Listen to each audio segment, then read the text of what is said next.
कहना ऐसा डर नहीं लगता कि इतने लोग मेरे खिलाफ बोल रहे हैं, सोशल मीडिया पे कैंपेन टाइप चलने लग गया है? पॉलिटिकल कैंपेन है ना बॉस, मुझको तो इसका कोई असर फर्क ही नहीं पड़ता है ना। ये अच्छा है डिस्को में नहीं जा रहे, हाँ वो एक अलग ये अच्छा है बार में नहीं जा रहे, ये अच्छा है शराब नहीं पी रहे, अपने दोस्तों के साथ में नागोरी में बैठ के अगर 2 चाय पी लेते हैं।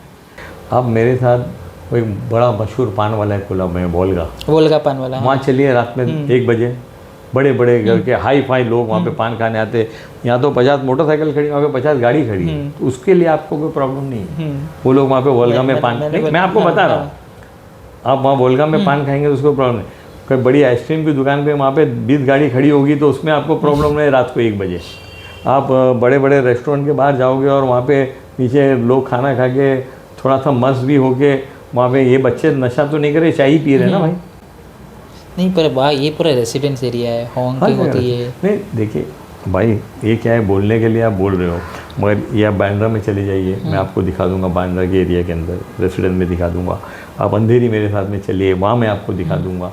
ये एक कल्चर है जो बच्चे अपने घर मुंबई सिटी का कल्चर है, रात में जागना। मुंबई भाई वो उसकी बोलते हैं, मुंबई की नाइट लाइफ बहुत मशहूर है। ये मेरा पैर टूट गया ना, 4 फ्रैक्चर हो गए, हाँ 2 महीना हो गया। मैं बहुत मुश्किल से 2 महीने निकाला, मगर मैंने एक चीज़ सीख लिया कि अल्लाह का शुक्र दिन में जितनी बार करो कम है। अमीन भाई, जैसा कि मैं बता रहा था आपको, जैसे मैं सुबह ट्रैवल कर रहा हूँ, 7:30 बजे का टाइम होगा, आज की बात कर रहा हूँ, जे ब्रिज के नीचे जो ब्यूटिफिकेशन का काम, अलमास होटल से लेके मोहम्मद अली ब्रिज का क्या इशू है, ब्यूटिफिकेशन का क्या इशू, वो टॉपिक पे नहीं जा रहा हूँ मैं। पर मैं जब बाहर ट्रैवल करता हूँ तो मैंने देखा मेरे लेफ्ट हैंड पे जब स्कूल की बच्चियाँ होती है, वो टाइम ही स्कूल के बच्चे लोग का जाने का होता है, तो काफ़ी अपनी नाजुक बच्ची है, मतलब प्यारी प्यारी बच्ची है एरिया की, बैग लेके सफ़र कर रही है टैक्सी के लिए, कोई अपने वालिदा के साथ है, कोई अकेली है। पर उसके एक शॉकिंग इंसिडेंट मुझे देखने मिला, क्या वही ब्रिज के जो ब्यूटिफिकेशन का काम चालू है, वह लाइन से कम से कम 10 से 12 लोग अलग अलग टुकड़े में गैप में नशा करते हुए नजर आए मुझे। कोई चरस पी रहा होगा, कोई वो पेपर रेजरा क्या होता है XYZ वो कर रहा है वो। तो पता है आपको, अभी बदलापुर में एक इंसिडेंट हुआ, इससे पहले कलकत्ता में इंसिडेंट हुआ। तो क्या हम ये चीज़ के लिए इंतज़ार कर रहे हैं कि कोई नशेड़ी है, क्यों क्या वो, उसको अच्छा बुरा पता नहीं है, उसको पब्लिक से लेना देना नहीं है, और उनका कोई ठिकाना भी नहीं है। क्या वो करेंगे तो कल को कुछ इंसिडेंट होगा तो कहाँ जाएंगे, क्या करेंगे? तो ये वो थे ना, मतलब आपके नज़र में, कानों में बात डालने का मकसद मेरा ये है कि कल को कुछ इंसिडेंट हुआ तो उसका मातम करने से पहले उस पर वर्कआउट कर लिया जाए। क्या अब अगर आप खुद ट्रैवल करना सर, सुबह देखने मिलेगा, मैंने वीडियो अभी मेरे चैनल पे वीडियो भी आई है सुबह की। वालेकुम कलीम भाई, मैं अभी ये हमारे FT वाले जुनैद साहब के साथ में बैठा हूँ, अपने JJ से लेके भिंडी बाज़ार तक का जो ये बीच में फ्लाईओवर है ना, उस फ्लाईओवर मखदूम शाह मायमी जो फ्लाईओवर के नीचे जो ब्यूटिफिकेशन का काम है ना, वहाँ पे कुछ नशा करने वाले लोग हैं। ये कल से पूरा पेट्रोलिंग लगाओ, क्योंकि वो बदलापुर वाला भी इंसिडेंट हो गया है, बच्चियाँ स्कूल आती जाती है, तो मेहरबानी करके कल से सुबह के स्कूल के टाइम और दिन में भी वहाँ पुलिस पेट्रोलिंग लगाओ, एरिया पूरा क्लीन कराओ sir. Thank you sir, thank you very much.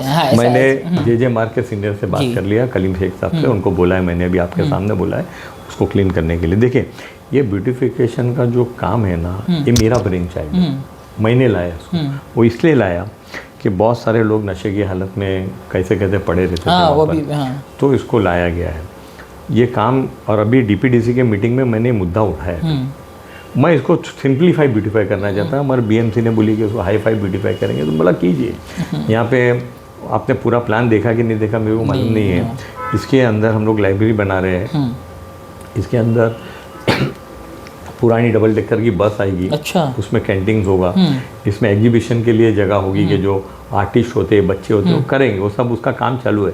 और किसी वजह से काम रुका हुआ है, मैंने उसके लिए भी DMC को बोल के मीटिंग लगाई है। नेक्स्ट वीक में हम लोग उसकी मीटिंग करेंगे और इसके काम को एक्सपेडिट करेंगे।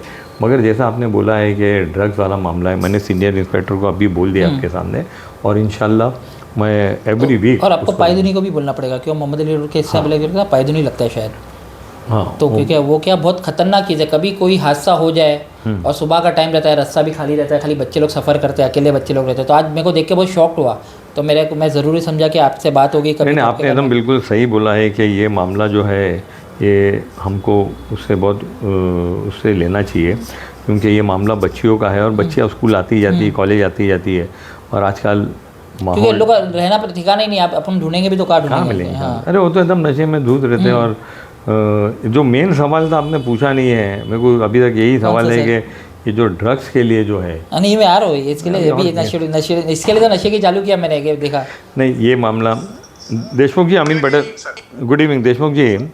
मैं हमारे जुनेद भाई है F3 वाले न्यूज़ वाले, उनके साथ बैठा हूँ। एक बड़ा मसला है कि जो अपना ये मखदूम शाह मायमी फ्लाईओवर के नीचे की जो जगह पायधुनी पुलिस स्टेशन में लगती है ना, वहाँ पे भी कुछ लोग बैठ के नशा कर रहे हैं।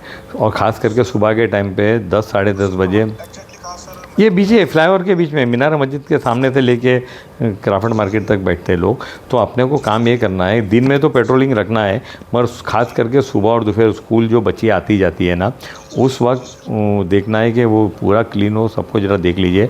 ये इम्पॉर्टेंट इशू है जो आपको इमीडिएटली सॉल्व करना है। Thank you sir. नहीं, ड्रग्स को ख़त्म करो भाई, जितने ड्रग्स को अपने को ख़त्म करना है, और इसको लेकर के, और ख़ास करके जो ड्रग्स कंज्यूम करते हैं उनके ऊपर भी है ना, या प्लीज़ देखें। Thank you sir, thank you sir, thank you. मैंने जे मार्केट सीनियर और पायधुनी मार्केट सीनियर भी आपके सामने। Thank you very much. Amin भाई, जैसे अभी इसकी बात कर रहा था नशे की, जैसे आपने बोला कि ड्रग्स का सवाल क्यों नहीं आया, ड्रग्स का सवाल इतना इंपॉर्टेंट मुझे अभी नहीं लगा, इसलिए क्योंकि मैंने जो एरिया में मैं रहता हूँ वहाँ इतना दिख रहा नहीं है। नहीं, जो पहले था, जो आज से 5 साल पहले हम बोल सकते थे या 6 साल पहले, तो अभी इतनी। देखिए, इसमें हज़रत मोइन अशरफ साहब ने बड़ा काम किया ड्रग्स को लेकर के। हमारे और साथी है यूसुफ ओबरानी, मैंने सबने हमने इसको काम किया कि ड्रग्स को किस तरह से कंट्रोल करें। मगर ये ड्रग्स, देखो हर चीज़ कंट्रोल जीरो तो हो नहीं सकती, पॉसिबल ही नहीं है। हाँ, जीरो कोई भी आदमी अगर बोलता है कि मैं इसको जीरो कर दूंगा तो लाऊं, उसका नाम भारत रत्न के लिए भेजता हूं। हाँ, ये पॉसिबल ही नहीं है। पॉसिबल। मगर हम लोग की भी एक जवाबदारी और जिम्मेदारी है पुलिस के साथ में मिलकर काम करने की, कि जहाँ जहाँ ड्रग्स बिकता है, आप अगर खुद नहीं आना चाहते हो, एक चिट्ठी में लेके, मेरे को बीच में फ़ोन आया, एक बहन ने फ़ोन की, मैं उसको जानता नहीं, अननोन नंबर था, मैंने उठाया, बोले सर मैं यहाँ से बोलती हूँ, नागपाड़ा से बोल रही थी। बोले सर यहाँ पे ड्रग्स बिकता है और यहाँ पे कुछ लोग कर रहे हैं। मैंने सीनियर को फ़ोन किया, मतलब सिविल में जाइए, जितने लोगों को उठा के लेके आइए। उसी वक्त एक्शन हुआ। वो लेडी बेचारी बहुत अच्छी थी, उसने 4 दिन बाद फ़ोन करके बोली कि सर मैंने आपको फ़ोन किया तो काम हो गया, थैंक यू वेरी मच। तो अभी उसका नंबर भी स्टोर नहीं किया मैंने, उसका नंबर भी वो लेडी का स्टोर नहीं किया मैंने, नाम भी मुझको याद नहीं है।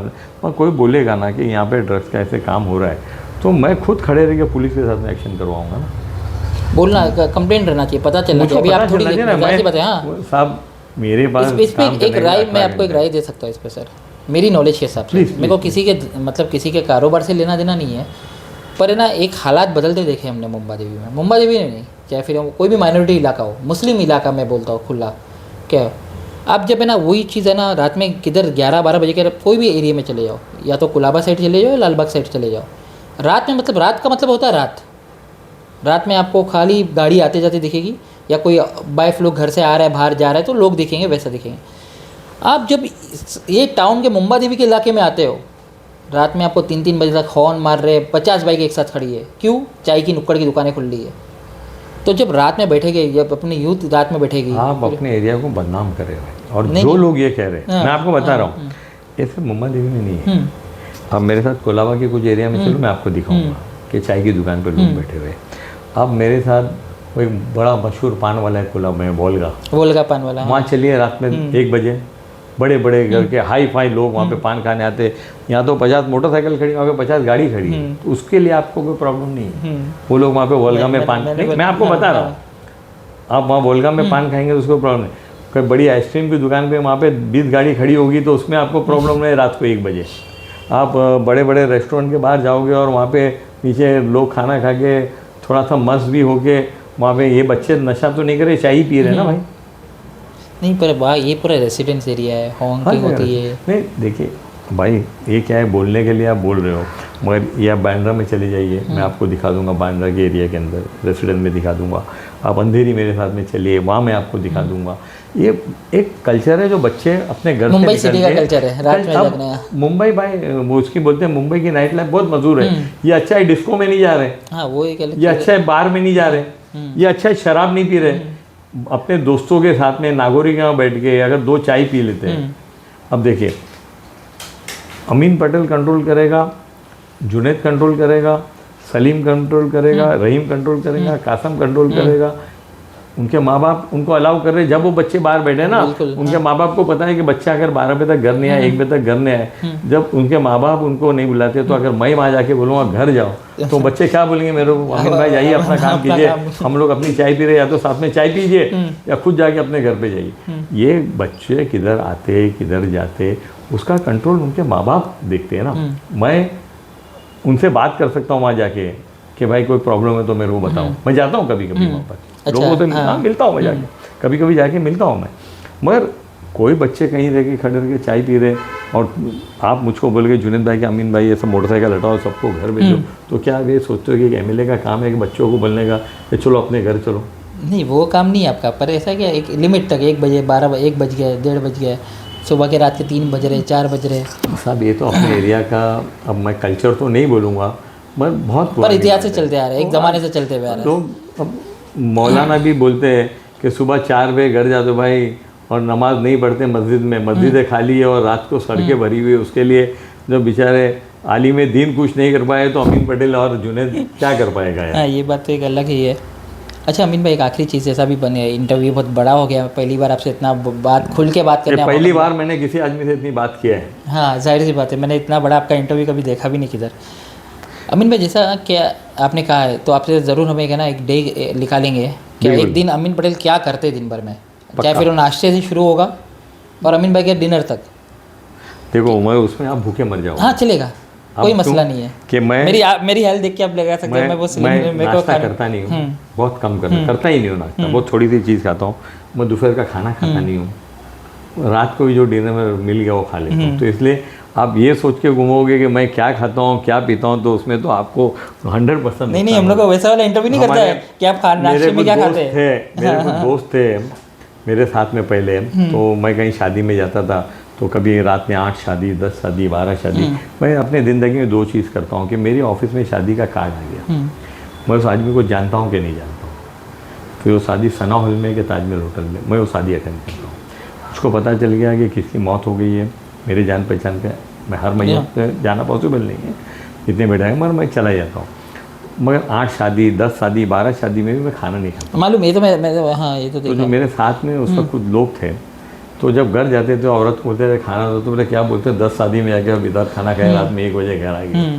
तो ये सब आपको लोग मिले, आपको एक दिन मेरे साथ में रहने के बाद में आपको ज़िंदगी की वो सीख मिलेगी कि आदमी की तकलीफ, हम लोग, अरे मेरा पैर टूट गया ना, 4 फ्रैक्चर हो गए, हाँ, 2 महीना हो गया, मैं बहुत मुश्किल से 2 महीने निकाला, मगर मैंने एक चीज़ सीख लिया कि अल्लाह का शुक्र दिन में जितनी बार करो कम है। अल्लाह ने अपने को सर के बाल तले के पैर के नाखून तक एकदम तंदुरुस्त सलामत रखा, फिट रखा, सब दिया अपने को। अब किसी का एक पैर ही नहीं हो, कैसा ज़िंदगी जीता होगा? किसी का हाथ ही नहीं। मेरे को बड़ा अफसोस है, मैं अरबैन जाना चाहता था, आज भी मैंने जावेद भाई को बोला, मैं नहीं जा पाया। मेरी ज़िंदगी में बहुत अफसोस है कि इस साल मैं अरबैन नहीं जा पाया। मैंने सुना था आप अरबैन जाने वाले, उम्रा करने मैं नहीं जा पाया। इंशाल्लाह उम्रा के लिए जाऊँगा, अब मैं जाऊँगा, अरबैन नहीं गया, मगर मैं नजफ़ करबला वापस जाऊँगा इंशाल्लाह।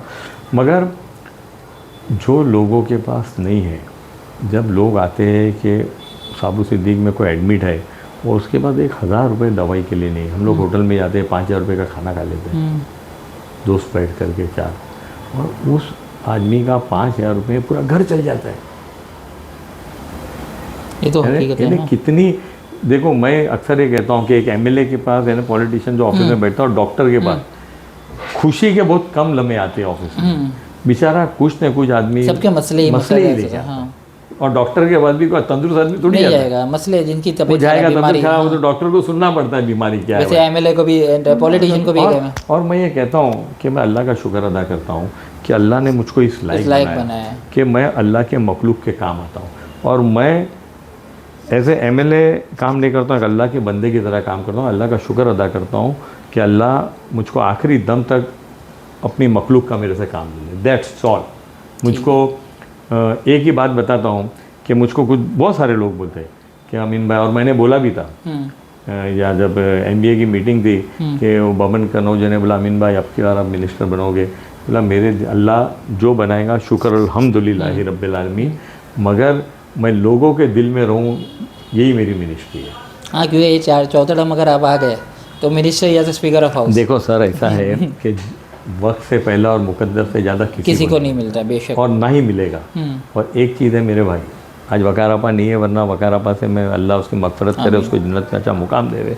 यहीं बैठी थी वो, उसने मुझको बात बताई, बोला वकारापा इज़्ज़त और ज़िल्लत अल्लाह के हाथ में, जब तक अल्लाह मेरे को इज़्ज़त देगा कोई बंदा मुझको ज़िल्लत दे नहीं सकता है।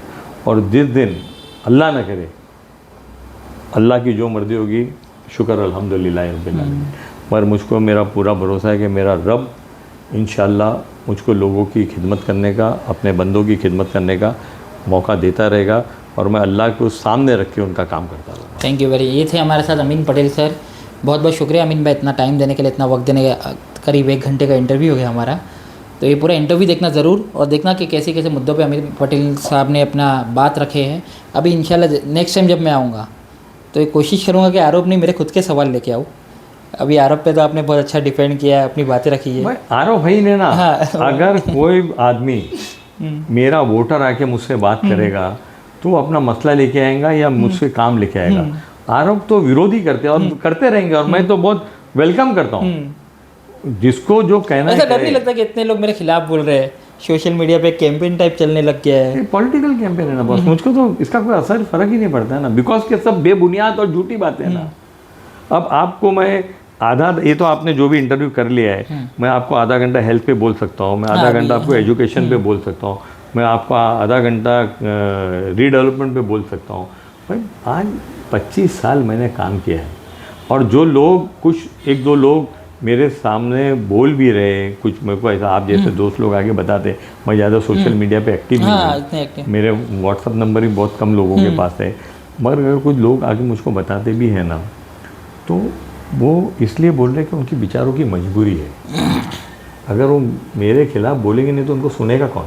ये सब पॉलिटिकल बातें, इलेक्शन आता है तो बहुत सारे लोग बाहर निकलते हैं, और सबको लड़ना चाहिए। मैं तो बोलता हूँ जिसकी मर्ज़ी है, जो लड़ना चाहता है मोस्ट वेलकम, वो लड़ ले, उसको भी पता चल जाएगा।